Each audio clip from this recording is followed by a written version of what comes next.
friends, you are most welcome in our YouTube channel Rahul Walia Learning Hub. And today I am going to teach you the use of adjectives and the syntax of adjectives. Syntax of adjectives. Adjective से related जो correction है वो जितने भी competitive exams होते हैं, वो TGT हो, केवीएस हो या पीजीटी हो, और जितने भी बहुत सारे स्टेट बोर्ड के एग्ज़ाम होते हैं, तो उसमें एडजेक्टिव से रिलेटेड जो करेक्शन है वो ज़रूर आती है। और इसके लिए हमें एडजेक्टिव को डिटेल में पढ़ना ज़रूरी होता है। और इसीलिए आज की क्लास में हम एडजेक्टिव से रिलेटेड जितनी भी जानकारियां हैं उसमें से मतलब कुछ आज जानकारियां मैं आपको दे रहा हूं, कुछ बाद की वीडियो में हम बनाएंगे, ठीक है ना। इसकी 1 या 2 वीडियो और आपके सामने आएगी। आज ये फर्स्ट वीडियो है एडजेक्टिव से रिलेटेड, तो आज मेरे साथ लगातार बने रहिएगा ध्यान से। आइए पढ़ते हैं। The use of adjective are of 2 types. देखिए, जो एडजेक्टिव का यूज होता है वो 2 टाइप्स का होता है। एक तो होता है एट्रीब्यूटिव एंड सेकंड होता है प्रेडिक्टिव। Attributive and predictive. अब एट्रीब्यूटिव यूज क्या है? एट्रीब्यूटिव यूज को एग्जांपल्स के माध्यम से समझेंगे। The naughty boy was punished. The naughty boy was punished. अब इसमें आप देख रहे हैं, इसमें एडजेक्टिव कौन सा वर्ड हुआ? इसमें जो नोटी है ये एडजेक्टिव है, ठीक है ना, यानी कि नाउन से पहले आया है।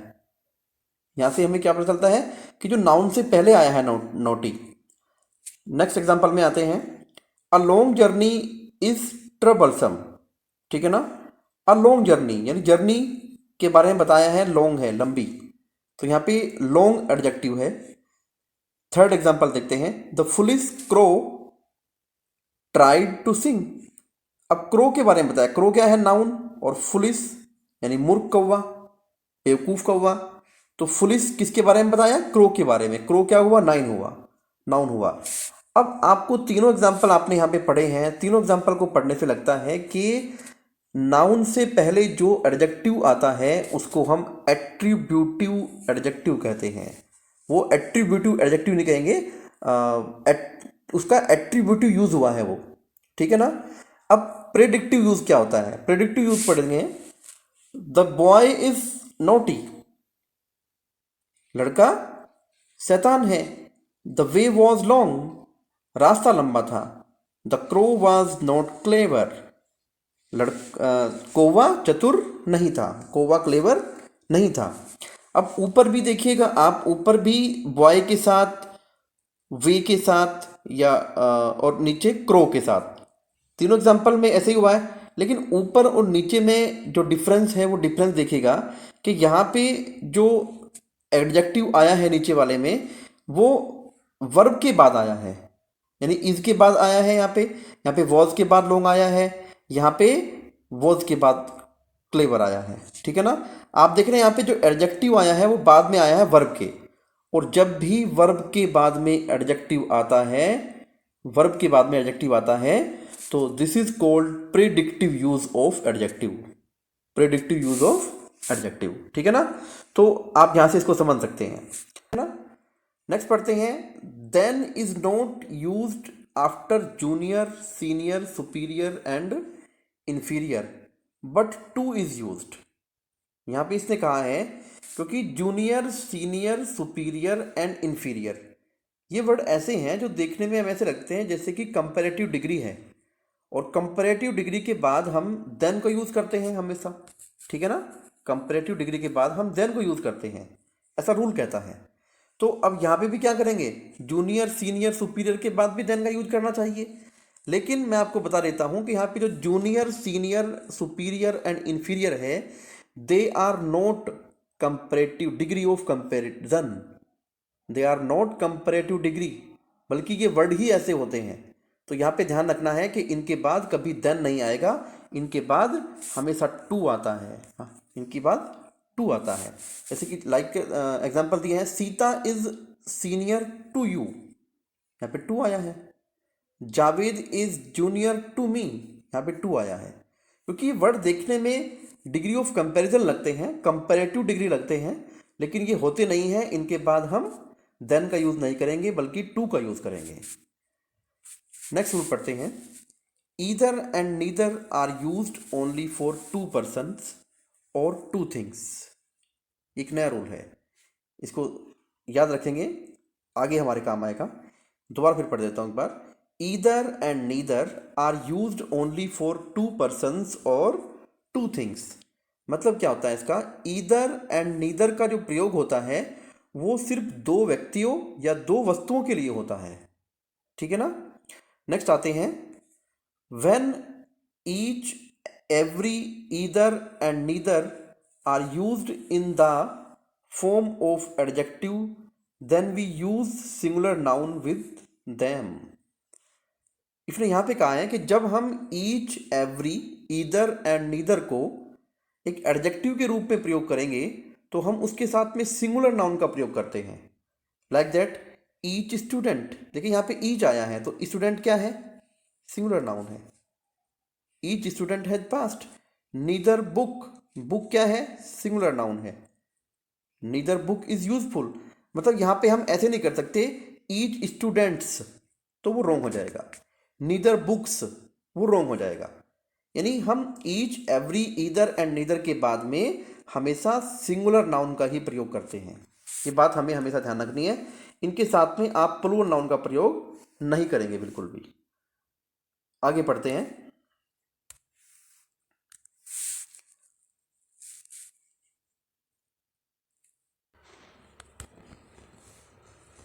चलिए ऊपर एक्चुअली क्या है वो छिप रहा है इसमें।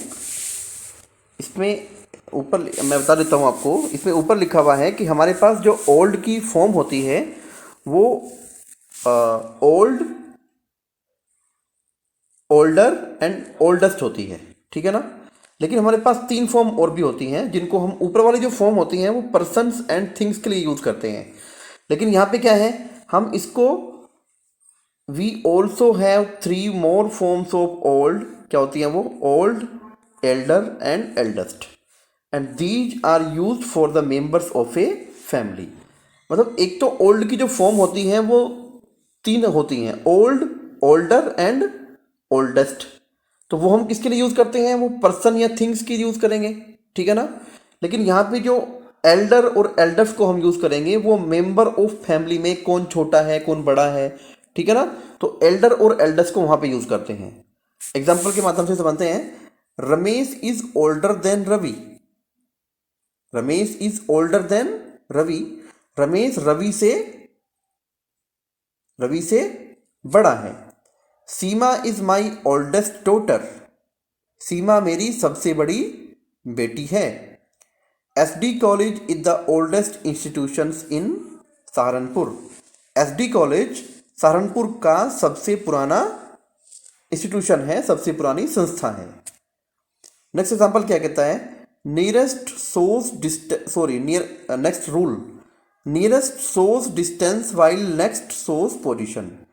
नियरेस्ट क्या दिखाता है, नियरेस्ट शो करता है डिस्टेंस को, जबकि नेक्स्ट शो करता है पोजीशन को। एग्जाम्पल से समझेंगे। Mohan's house is next to the temple, Mohan का जो घर है वो बिल्कुल मंदिर से अगला है, ठीक है ना। तो उसने क्या दिखाई, उसने पोजीशन दिखाई आपको यहाँ पे। अब नेक्स्ट एग्जांपल पढ़ते हैं। Mumbai is the nearest sea port to Europe, Mumbai Europe जाने के लिए सबसे नज़दीक सी पोर्ट है।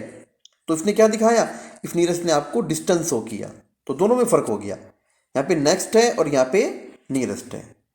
नेक्स्ट रूल है, double comparative should not be used, use of very and most before the adjective of superlative degree is not correct. ये rule कहता है कि कभी भी हमें डबल कंपैरेटिव को प्रयोग नहीं करना चाहिए। इसमें आगे एग्जांपल आएंगे, वहां पे आप समझेंगे वो क्या होता है, मैं आपको डिटेल में बताऊंगा। आगे पढ़िएगा। Use of very and most before the adjective of superlative degree is not correct. मतलब सुपरलेटिव डिग्री के एडजेक्टिव से पहले वेरी और मोस्ट को लगाना बिल्कुल रॉन्ग हो जाता है, ऐसा नहीं होता है, ठीक है ना। इसको एग्जाम्पल के माध्यम से समझेंगे। देखिए एग्जाम्पल क्या कहता है, देखो, it was his most best speech, ऊपर लिखा हुआ है it was his most best speech, ये इनकरेक्ट है क्योंकि इसमें बेस्ट भी आ रहा है और मोस्ट भी आ रहा है, ठीक है ना। यानी डबल सुपरलेटिव का प्रयोग होगा, एक तरह से डबल सुपरलेटिव आ गया, बेस्ट भी लगा दिया आपने, मोस्ट भी लगा दिया। तो यहाँ पे हम क्या करेंगे, इसको it was his best speech, ये करेक्ट होगा। इसमें से मोस्ट को हम यहाँ से रिमूव कर देंगे। ओके, नेक्स्ट देखते हैं, iron is more better than copper.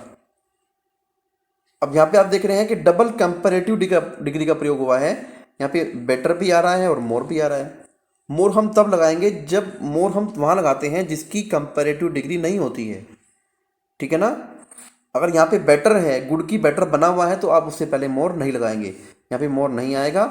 Iron is better than copper, ये वाला करेक्ट है, ठीक है ना। नेक्स्ट रूल पढ़ते हैं, आज की वीडियो का ये सबसे लास्ट रूल है। इसके बाद जो और वीडियोस आएंगी, और 2 वीडियोस में इसकी 2 वीडियो में अगला पूरा खत्म करने की कोशिश करेंगे।